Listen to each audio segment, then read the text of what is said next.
Enfin, il faut quand même être très clair. Et parce qu'on peut lutter contre ce fléau. Donc là, on en est à 73 féminicides depuis le début de l'année. C'est-à-dire que là, tout à l'heure, vous avez montré une femme meurt tous les 3 jours. Maintenant, on est passé à une femme meurt tous les 2 jours. 73 depuis le début de l'année, ça en fait du coup, ça fait ça. Ça fait beaucoup. Et oui, mais ça fait pas. Ça fait 73 de trop. Ça fait 73 de trop. Et surtout, c'est un nombre. C'est un nombre qui augmente. L'année dernière, en 2018, on était exactement à 107 féminicides. En 2018. Donc on voit bien qu'on est sur une pente qui augmente. Mais c'est pas un fléau sur lequel on peut rien faire. C'est un fléau contre lequel on peut se battre. Je vais prendre le cas de l'Espagne. En Espagne, en 10 ans, le nombre de féminicides a été divisé quasiment par 2. Parce qu'on peut faire des choses, mais il faut mettre les moyens.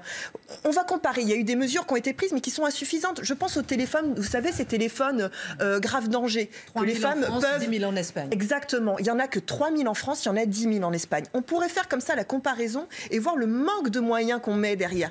Il y a 5 mesures qui ont été demandées dans une tribune réalisée par plusieurs femmes. Et je pense que effectivement, ces mesures vont dans le bon sens et qu'elles sont nécessaires. Il faut, par exemple, mettre plus d'ordonnances de protection. Il faut qu'aucune plainte ne soit refusée dans les commissariats, etc., etc. Ce sont des mesures concrètes qu'on peut appliquer tout de suite. J'attends le gouvernement.